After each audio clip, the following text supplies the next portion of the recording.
Bonjour à tous et merci d'être avec nous fidèles à Télé Nantes. C'est vendredi, je ne vais pas vous l'apprendre et on a décidé de boucler la semaine de manière très agréable. En ce 4 septembre, alors que le banc des vendanges a été levé, nous allons parler du vignoble nantais puisque la récolte a débuté aujourd'hui, en tout cas peut débuter. Ça ne veut pas dire que les vendanges ont commencé chez tous les producteurs, mais en tout cas, ils ont le droit de s'y mettre. C'est donc de vin que nous parlons, de muscadet, de gros plans, de blanc, de rosé aussi, oui, vous allez voir ça. Du vin que l'on consomme avec modération, évidemment, mais aussi avec beaucoup de plaisir. Pour cela, nous irons dans quelques minutes à Clisson retrouver Anne-Lise Thomine, qui est en direct là-bas, accompagnée d'Éric Egon et de Jérôme Bretodeau. Voilà, coucou Anne-Lise. Jérôme Bretodeau, producteur donc sur la commune de Clisson et gétinier dans le vignoble nantais. Et puis ici, en plateau avec moi, j'ai le plaisir de recevoir François Robin. Bonsoir. Bonsoir. Vous êtes le délégué régional du bureau des vins nantais. Tout à fait. Voilà. On va parler des vendanges. On va parler de cette année là qui débute pour les producteurs de vin. Mais juste avant, on va, si vous voulez bien, resituer ce vignoble nantais pour bien comprendre de quoi on parle, hein, parce que parfois on s'en mêle un petit peu les pinceaux. On va donner quelques chiffres pour commencer. Regardons les chiffres. 50 millions de bouteilles produites par an, c'est ça. 2000 emplois. On estime emplois indirects, et 600 domaines. C'est un petit vignoble, un grand vignoble? C'est un grand vignoble. Le vignoble nantais fait partie du bassin viticole du Val-de-Loire. Et l'appellation muscadet est l'appellation la plus importante en termes de volume sur ce bassin viticole. Donc ça représente en effet plus de 50 millions de bouteilles. Donc sur les trois appellations muscadet, gros plan du pays nantais, et Coteau-d'Anceny, petite appellation qu'on connaît moins parce que c'est une appellation qui est récente, qui a obtenu son appellation d'origine contrôlée en 2011. Plus petite aussi, il y a une trentaine de vignerons et qui produisent des vins en 3 couleurs, donc en rouge et en rosé avec du gamay et en blanc avec le malvoisie. Et oui, parce que j'ai dit rosé, alors là c'est vraiment méconnu peut-être le rosé du pays nantais. Il y a aussi du rosé. Et même le rouge. Bien sûr, on a parlé là des 3 appellations d'origine contrôlée, qui sont des labels, des signes de reconnaissance géographique. Et il y a ensuite d'autres signes de reconnaissance, comme les vins de pays, les IGP, que l'on produit dans le Nantais, en pouvant produire à la fois des rouges, des rosés, mais également des bulles. Voilà. On fait des bulles en méthode traditionnelle dans le Nantais qui sont excellentes. Tout est excellent quasiment dans le Nantais. Vous n'allez pas, de toute façon, ce soir, vous allez nous dire que... Je ne peux pas dire le contraire. Avec la récolte et la vendange qui s'annonce, je peux vous dire que ça promet d'être encore de très grandes factures cette année. Donc 2015, clairement, ça va être une année marquante. Ça va être une année marquante. On a eu un excellent... printemps, voilà. Au moment de la floraison. Exactement, quand la fleur se forme, avec un mois de juin exceptionnel, très ensoleillé, un mois de juillet qui a suivi. On a eu quelques pluies au mois d'août qui nous a fait craindre le pire, enfin fin août, mais finalement ça a permis de regonfler le raisin. Et là, on annonce une dizaine de jours de soleil, ça a permis au raisin de se reconcentrer en sucre et d'avoir un millésime de très belle facture. Donc ça veut dire, là c'est pour la qualité, la météo a été extrêmement clémente, hein, on voit sur ces belles images de raisins dans les vignes nantaises, du pays nantais, et en plus on aura du volume parce qu'il n'y a pas eu d'incident. Voilà. Météorologique, d'intempéries. Pas d'incident climatique, pas de gel, pas de grêle, qui est quand même redouté aussi dans le vignoble nantais. Vous en parliez, d'autres vignobles ont souffert ces jours-ci. À la différence de Chablis qui a souffert, on en a entendu parler. Donc pas d'incident climatique, ce qui fait qu'on a plutôt une belle récolte. Normalement, on devrait faire les rendements de base d'appellation qui vont permettre en effet d'avoir un petit peu de volume en cave. Et on a besoin de ces volumes pour une adéquation entre l'offre et la demande. Donc volume, qualité, c'est vraiment exceptionnel d'avoir les deux réunis. C'est pas arrivé depuis longtemps? Je dirais que ça fait 4 millésimes qu'on n'a pas eu la conjonction de ces deux facteurs. Puis on a même eu des millésimes plus compliqués. On a eu des millésimes compliqués avec des déficits de rendement. Et il faut, je dirais, revenir à 2009 ou 2010 pour avoir des millésimes relativement proches qui étaient à l'époque des millésimes exceptionnels. 2009 et 2010, 2 années successives qui ont été... On en trouve encore. 2009. Ah oui, on en trouve, oui. Y compris dans le muscadet. On a beaucoup insisté sur les conditions météorologiques. On sait bien, pour les viticulteurs, c'est important, mais ça ne fait pas toute la qualité non plus. Il y a le travail ensuite. Il y a le travail des hommes. Tout à fait. C'est ça qui va commencer, là. Le travail démarre très tôt dans les vignes, puisque là, il y a tout un suivi en vigne pour faire en sorte justement que la matière première, qui est le raisin, soit de très belle qualité. Et ensuite, il y a le temps de la vendange, il y a la vinification vinification et il y a l'élevage du vin. Donc, tant que le vin n'est pas mis en bouteille, on peut aussi avoir des aléas qui vont avoir des injonctions sur la qualité du vin. Donc, le savoir-faire d'un vigneron, c'est la conduite de la vigne, c'est la vinification, c'est l'élevage, jusqu'à la mise en bouteille. Alors, c'est vrai que les médias aiment bien parler des vendanges de ce jour J où le banc est levé et où les vendanges peuvent commencer. En même temps, c'est une date essentielle dans une année pour les producteurs. Ça reste un moment clé. C'est une date importante. C'est le fruit du travail de quasiment d'une année de préparation.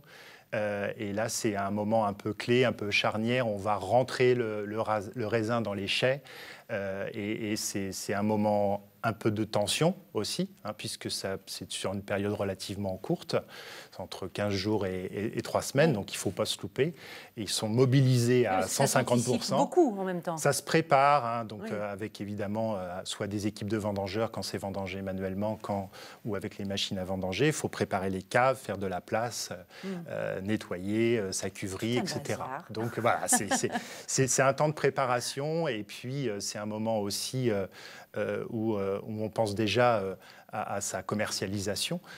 Donc c'est un moment souvent clé, un peu charnière, et c'est pour ça que vous vous intéressez souvent à nous à ce moment-là et qu'on vient vous parler de nos vins. Alors on parlera de la commercialisation dans quelques instants, mais avant, je vous propose qu'on aille sur le terrain, donc direction Clisson.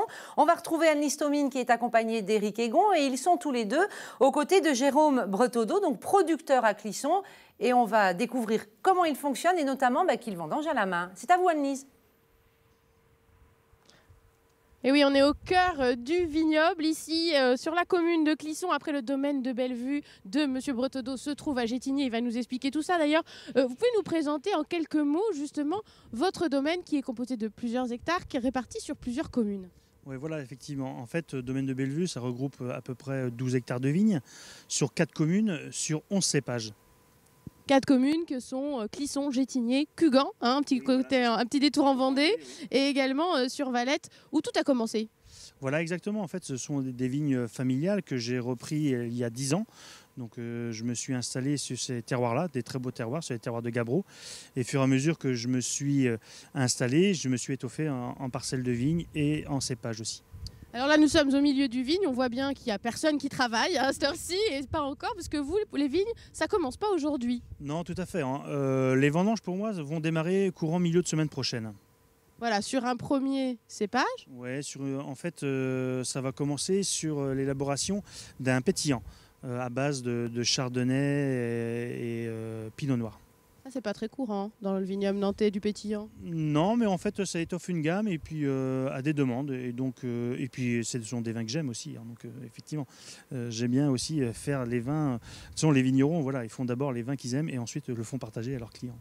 Et la parcelle sur laquelle là on se trouve aujourd'hui, c'est du melon de Bourgogne, le fameux cépage du muscadet. Il sera vendangé quand ?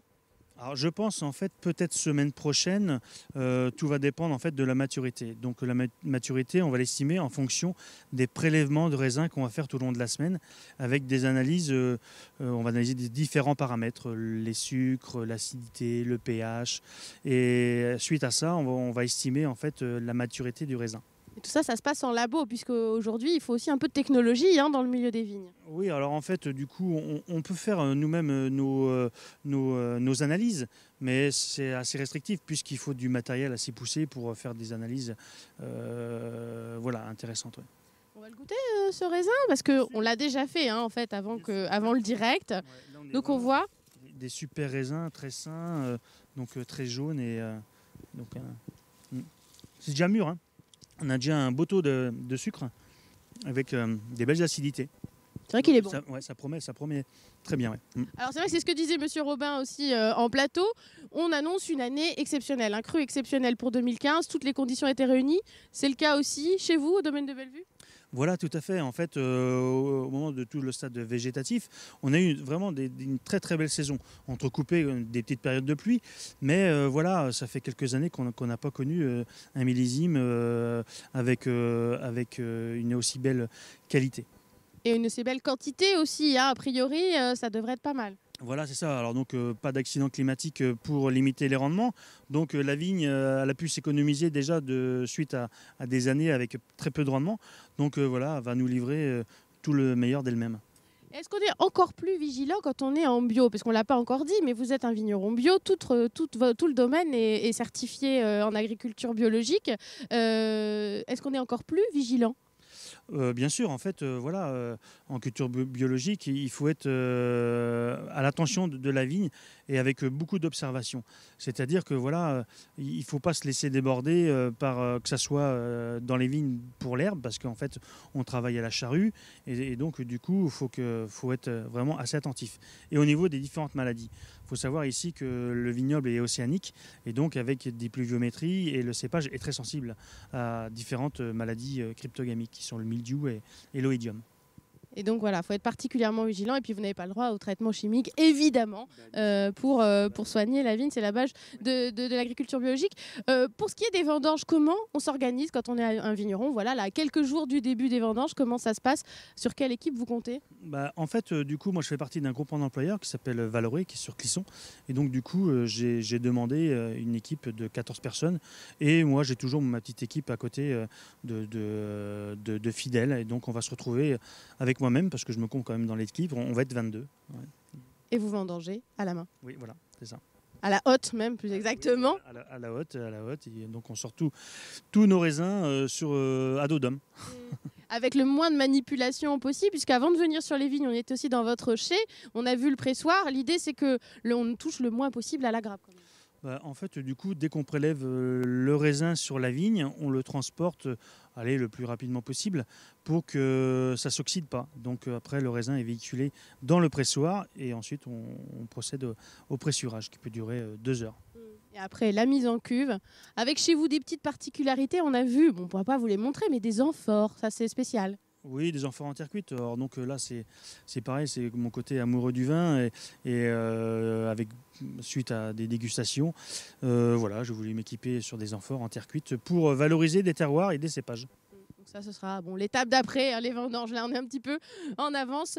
En tout cas, pour ce qui se prépare sur le domaine de Bellevue, on vous retrouve dans quelques minutes.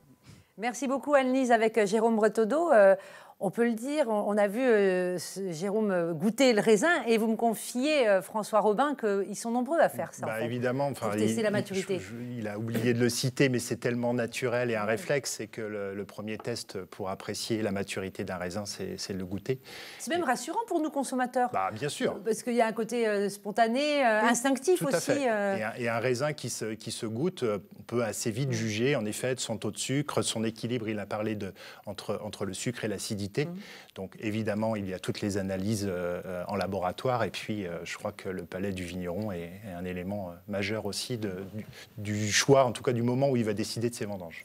On est allé voir un producteur bio, on y retournera d'ailleurs tout à l'heure chez Jérôme Bretodeau. Ils sont de plus en plus nombreux dans le vignoble du Pays Nantais à être en bio. En Val-de-Loire et en vignoble nantais, on a en effet une recrudescence de l'agriculture biologique. Donc, il y en a à peu près une trentaine qui sont déjà reconnus en agriculture biologique, certifiés. Je pense encore une bonne dizaine, une bonne vingtaine qui sont en phase de reconnaissance. Donc oui, une croissance assez rapide du nombre de vignerons qui sont en agriculture biologique. Qui n'est pas arrivé à terme, ça va se développer encore. Je pense que ça va croître. Il y a ensuite des viticulteurs qui développent aussi l'agriculture raisonnée, je dirais qui est un peu l'antichambre du bio. Donc on sent qu'il y a une vraie sensibilité de la part de la viticulture à faire des produits qui soient sains, par rapport aussi à la demande des consommateurs aujourd'hui. Ils sont de plus en plus exigeants aussi sur ce terrain-là. Alors on a beaucoup parlé des vendanges qui se mettent en place, du travail qui va commencer dans cette période-là. Et que devient le vin après, j'ai envie de dire?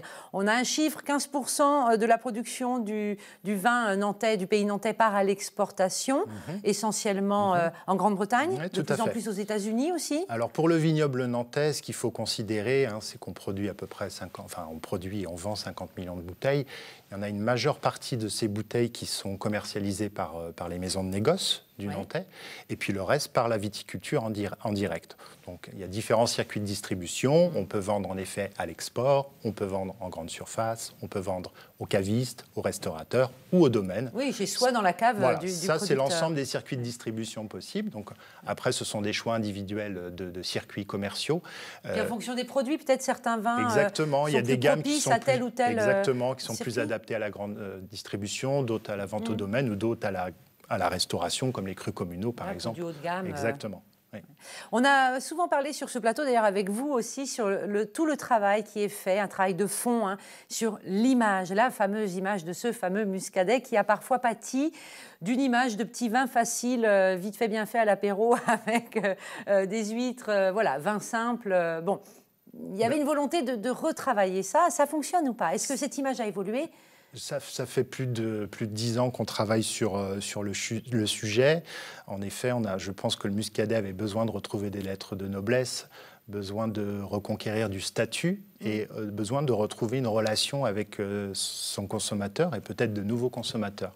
Donc il y avait besoin de raconter une histoire, celle des terroirs du muscadet. Donc on l'a fait principalement en parlant des vignerons, en parlant de leur savoir-faire, qu'on a vu tout à l'heure, des différents terroirs et notamment de la démarche des crus communaux, pour montrer à quel point on a une mosaïque de terroirs qui peut produire des vins vraiment de typicité différente.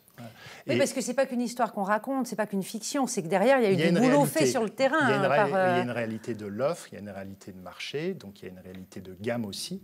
Et aujourd'hui, on ne parle plus du muscadet, mais bien d'un vignoble des muscadets, avec une très grande diversité, des vins idéaux pour l'apéritif, des vins qui peuvent se consommer avec le poisson, les fruits de mer, comme le muscadet est connu et réputé, et puis des vins aussi qui peuvent s'associer dans des instants de consommation insoupçonnés, comme avec de la viande blanche ou avec des fromages.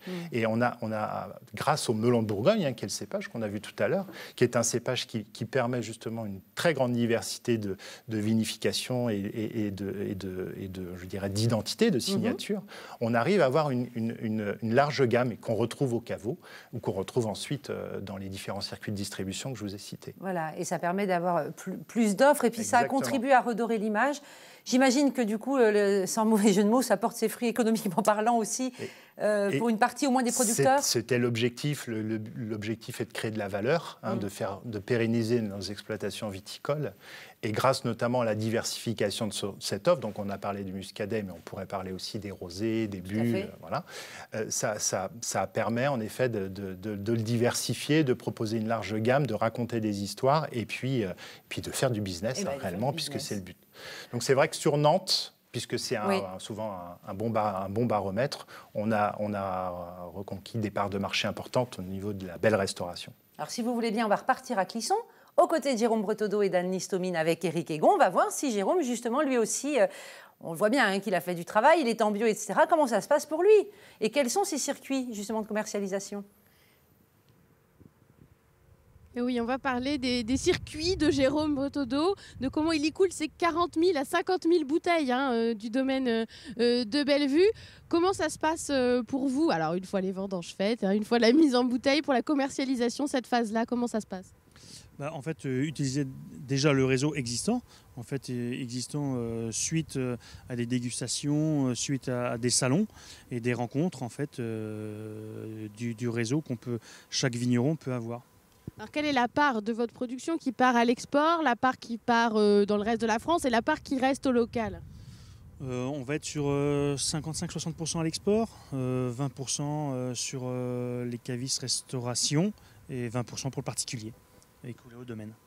Alors, on se le disait aussi un petit peu avant l'émission, vous le disiez aussi tout à l'heure en plateau, le muscadet a retrouvé ses lettres de noblesse. Vous dites que ça fait à peu près 5 ans que ça a changé. À quoi c'est dû?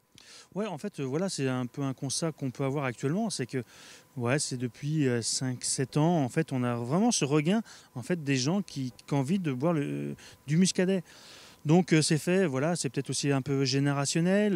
Les efforts aussi faits par tous les vignerons du muscadet, avoir ce beau cépage avec ce beau climat où on est les seuls à faire ça dans le monde entier. Ça c'est vraiment unique.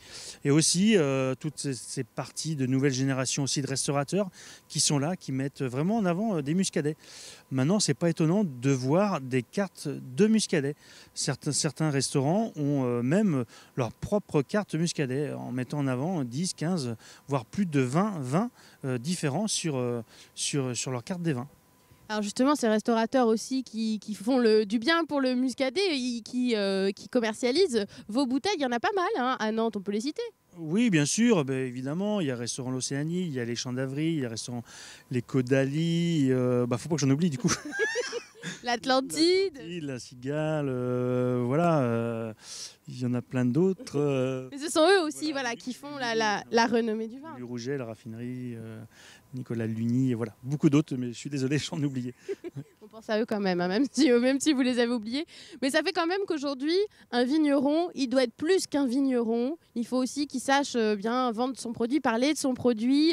C'est ce qu'on disait aussi tout à l'heure. Vous avez plusieurs casquettes, forcément. Voilà, c'est ça. En fait, du coup, c'est un peu plus facile que quand on est vraiment passionné. Quand on est vraiment passionné, bah non seulement voilà, on essaie de faire le meilleur vin possible, et on essaie vraiment qu'il soit distribué le mieux possible. Et donc évidemment, on peut avoir affaire à des gens absolument merveilleux.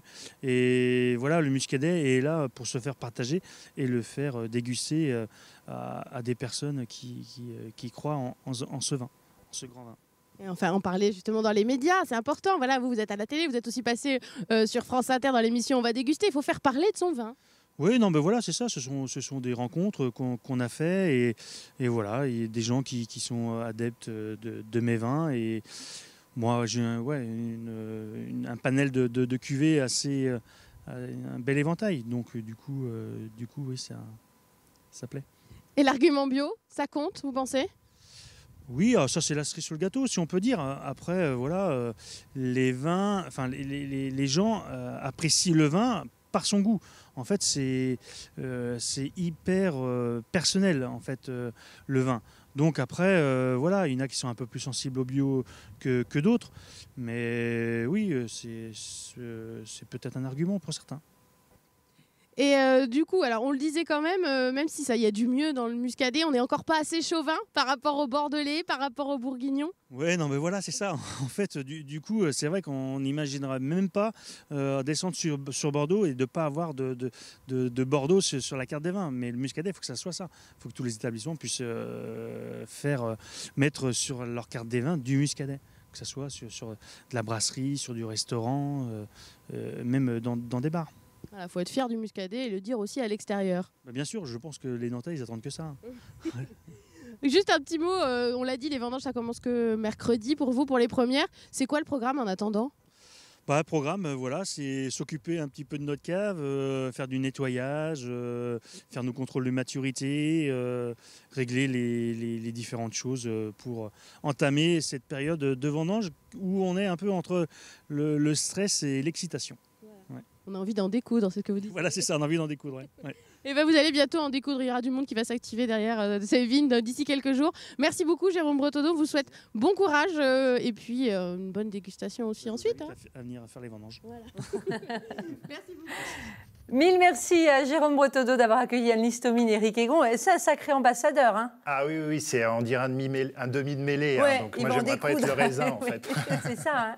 En tout cas, j'ai noté 2-3 trucs qu'il a dit. Jérôme, là, il dit il faut qu'on se vende mieux parce que c'est unique dans le monde ce qu'on est capable de faire ici, sur un territoire comme ça. Oui, le melon de Bourgogne, il ne faut pas oublier que c'est un cépage unique qui est cultivé principalement sur le Nantais. Donc c'est une spécificité qui est très enviée dans le monde entier. Il faut le cultiver. Bon allez, on ne pouvait pas vous recevoir, François Robin, sans parler d'un événement qui a lieu ce week-end. On va le découvrir avec cette affiche. Voilà, Vigne, Vin, Rando. C'est samedi et dimanche. C'est la 12e édition. J'ai envie de dire, tout est dit dans le titre. Vigne, vin, rando. Vigne, vin, rando, voilà, c'est 3 mots-clés qui signifient bien ce qui va se passer ce week-end sur 15 randonnées du Val-de-Loire, hein, de Nantes à la Touraine. Voilà, c'est pas que le pays nantais. C'est pas que le pays nantais. L'objectif, c'est, on parlait tout à l'heure, de créer de la relation entre le consommateur et ses vins, de pouvoir transmettre, donc de parler de ses savoir-faire, de montrer la vinification et d'avoir un temps d'échange. Donc, on a eu cette idée d'emmener le temps de 3 heures de balade. Et ça contribue aussi à redorer cette image dont Exactement. on a parlé, à recréer du lien. Créer du lien, créer de la relation. Alors bon, on en a parlé, c'est un peu complet. Mais en tout cas, ça peut donner envie pour l'année prochaine. Oui, il y aura une 13e édition. Il reste encore des places. Donc nous avons trois randonnées dans le vignoble nantais. Ouais. Une à Coteau-d'Anceny, une à Gorges, donc dans le Sèvres-et-Maine, et une à Moutier en Ray, donc tout près de la mer. De la côte, bien sûr. Donc il reste encore de la place à Moutier et à Gorges. Celle de Coteau-d'Anceny est quasiment complète. Ben voilà, on est content quand même, on en parle et il reste encore quelques places. En tout cas, merci beaucoup François Robin d'être venu nous rendre visite. On va souhaiter de très bonnes vendanges à l'ensemble des producteurs du pays nantais. Et puis moi, je vous remercie, vous téléspectateurs, d'avoir été avec nous toute cette semaine pour notre rentrée. Et merci à l'équipe de Choc en régie, Nicolas, Eric, Julien, Glenn et Bertrand. Et j'en oublie, Gwen et Denis qui est là derrière moi aussi aujourd'hui. Allez, bon week-end et puis à la semaine prochaine.